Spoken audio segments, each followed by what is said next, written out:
আজকে আমরা জানব প্রেষণা চক্র সম্পর্কে এবং প্রেষণা বাস্তব জীবনে কিভাবে কাজ করে, আমাদের জীবনকে কিভাবে উপকৃত করতে পারে সে সম্পর্কে আমরা জানব। আমরা সবাই জানি যে প্রেষণা চক্র চারটি স্তরে কাজ করে। এই চারটি স্তরের মধ্যে প্রথম স্তর হচ্ছে কোনো কিছুর জন্য অভাববোধ বা চাহিদা। আমাদের প্রতিনিয়তই কোনো কিছুর জন্য অভাববোধ বা চাহিদা তৈরি হয়। সেটা কোনো একটা বস্তুর জন্য, কোনো বিমূর্ত বস্তুর জন্য, যেমন ধরা যাক যে উচ্চ মাধ্যমিকের রেজাল্ট আমার এত পার্সেন্ট নাম্বার চাই। তো এই ধরনের যে অভাববোধ বা চাহিদাগুলো আছে, সেটা কোনো বস্তুর জন্য বা বিমূর্ত বস্তুর জন্য, যা কিছুর জন্যই হোক না কেন, প্রথমেই আমাদের মধ্যে একটা অভাববোধ বা চাহিদা তৈরি হয়। এই অভাববোধ বা চাহিদার ফলে আমাদের মনে একটা তাড়না তৈরি হয়, একটা তাড়া করে যেন কেউ আমাদের মনকে, তাড়না করে কেউ আমাদের মনকে যে কোনো একটা কাজকে করার জন্য, অ্যাক্টিভ হওয়ার জন্য। এই তাড়না হচ্ছে প্রেষণা চক্রের দ্বিতীয় স্তর। এই তাড়নার ফলে কি হয়, এবার আমরা যান্ত্রিকভাবে আচরণ করতে শুরু করে দিই। কোনো কাজের জন্য বা কোনো কিছুকে প্রাপ্ত করার জন্য যে নির্দিষ্ট কর্মপদ্ধতি আবশ্যক, সেই কর্মপদ্ধতিকে আমরা অনুসরণ করতে শুরু করে দিই। এটি হচ্ছে প্রেষণার তৃতীয় স্তর, যান্ত্রিক পদ্ধতি বা যান্ত্রিক কাজ। তাহলে প্রথমে কি হচ্ছে, প্রথমে একটা অভাববোধ তৈরি হচ্ছে কোনো কিছুর জন্য, তারপরে সেই অভাববোধ আমাদের মনে একটা তাড়না তৈরি করছে। এই তাড়না থেকে আমরা যান্ত্রিক আচরণ শুরু করে দিচ্ছি। এই তিনটি স্তর যদি সঠিকভাবে পালিত হয়, তাহলেই লক্ষ্য বা উদ্দেশ্য পূরণের যে বিষয়টি, সেটিও সঠিকভাবে পালিত হবে। তাহলে এই যে প্রেষণার চারটি স্তর আছে, এই চারটি স্তর সবসময় চক্রাকারে কাজ করতে থাকে।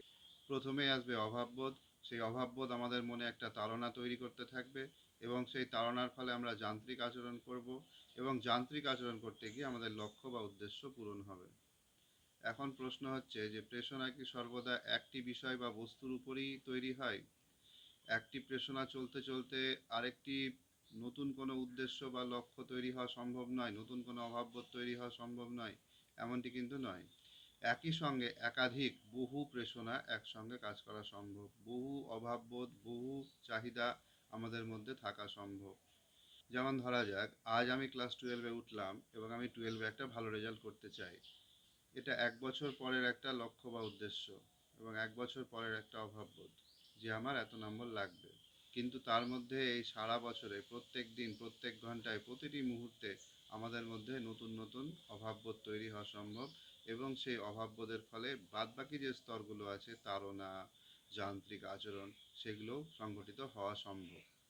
তো এবারে আসছি মূল বিষয়টিতে। মূল বিষয়টি ছিল যে প্রেষণা আমাদের বাস্তব জীবনে কিভাবে কাজে লাগে, কিভাবে প্রেষণা আমাদেরকে উপকৃত করে। এর মূলত তিনটি দিক আছে। প্রথমত হচ্ছে আমাদের মধ্যে একটা উদ্যম তৈরি করার দায়িত্ব প্রেষণাকে নিতে হয়, উদ্যম তৈরি। এবং দ্বিতীয় দিক হচ্ছে প্রেষণা আমাদের আচরণের গতি প্রকৃতি নির্ধারণ করে দেয়।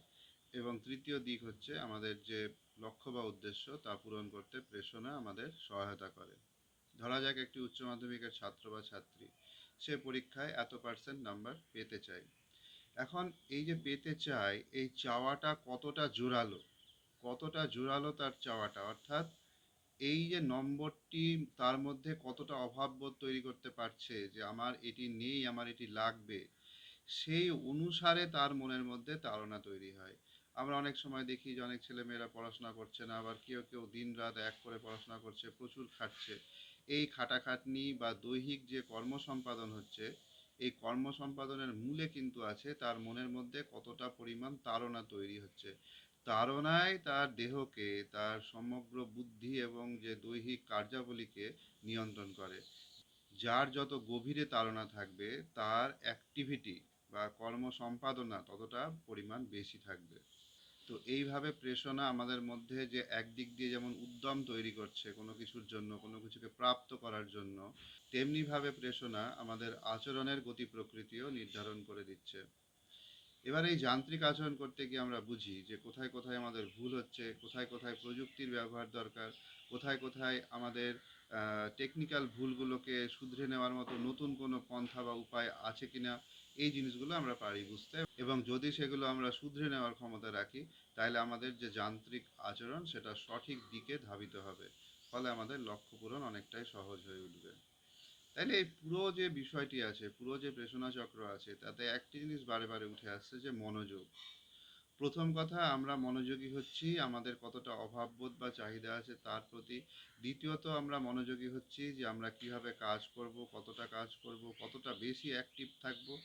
এবং তৃতীয় দিক দিয়ে আমরা মনোযোগী হচ্ছি যে আমাদের যান্ত্রিক আচরণ করতে গিয়ে যদি কোথাও কোনো ভুল হয়, যদি কোনো নতুন প্রযুক্তির দরকার হয়, যদি কোনো টেকনিক্যাল যে পদ্ধতি যান্ত্রিক আচরণ করতে গিয়ে সেগুলোর যদি দরকার হয়, তার পরিবর্তনের দরকার হয়, তবে সেগুলোর প্রতি মনোযোগী হলেই আমরা একমাত্র সেই ভুলগুলিকে বুঝতে পারবো এবং নতুন নতুন যে পদ্ধতি আছে বা বিকল্প কোনো পদ্ধতি আছে কিনা সে বিষয়ে আমরা গুরুত্ব সহকারে বিবেচনা করে আমরা আমাদের আচরণকে নির্দিষ্ট দিকে ধাবিত করতে পারবো। এখানে লক্ষ্য বা উদ্দেশ্য পূরণের যে বিষয়টি আছে, উপরের যে 3টি স্তর আছে তার মধ্যে প্রত্যেকটি গুরুত্বপূর্ণ স্তর। এমন নয় যে কোনো একটি বেশি গুরুত্বপূর্ণ স্তর, কোনো একটি কম গুরুত্বপূর্ণ স্তর, এমন কিন্তু নয়। যেমন আমার মধ্যে যদি কোনো বিষয়ের প্রতি অভাববোধ বা চাহিদাই না তৈরি হয়, তাহলে তাড়না আসবেই না। তাড়না না এলে যান্ত্রিক আচরণ সম্ভব নয়। যান্ত্রিক আচরণ না থাকলে কোনো লক্ষ্য বা উদ্দেশ্য পূরণ হওয়া সম্ভব নয়। সেজন্য অভাববোধ বা চাহিদা, তারপরে তাড়না, তারপরে যান্ত্রিক আচরণ, প্রত্যেকটি পদক্ষেপ, প্রত্যেকটি স্তর হচ্ছে সমানভাবে গুরুত্বপূর্ণ। তো এই প্রেরণা শিক্ষার্থী জীবনে এবং বিশেষ করে যারা উদ্যমী হয়, যারা কিছু করতে চায়, যারা কিছু পেতে চায়, তাদের ক্ষেত্রে একটি উদ্দেশ্য পূরণের প্রধান শর্ত হিসাবে প্রেরণা তাদের মধ্যে কাজ করে থাকে। এবং সবশেষে আবার বলছি যে প্রেরণা শুধুমাত্র একটি সময় একটি প্রেরণায় তৈরি হওয়া সম্ভব নয়। একই সময়ে একাধিক প্রেরণা চক্র আমাদের মধ্যে চলতে থাকা সম্ভব।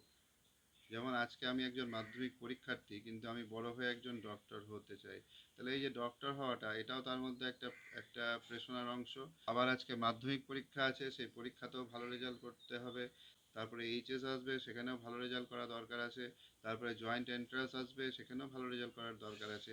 তাহলে প্রত্যেকটা পদক্ষেপ এবং সেই সঙ্গে সঙ্গে আজকে বিকেলে আমার কি খাওয়ার ইচ্ছা, এটাও প্রেরণার কিন্তু অংশ।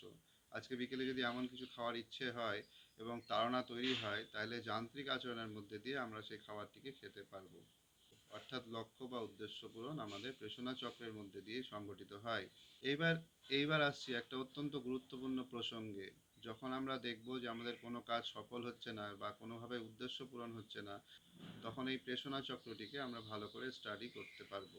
যদি কোনো কাজ আজকে সফল না হয়, উদ্দেশ্য পূরণ ঘটছেই না, তাহলে নিশ্চয়ই আগের যে দুটো স্তর থাকবে, যে 3টে স্তর থাকবে, সেই 3টে স্তরে কোথাও খামতি আছে।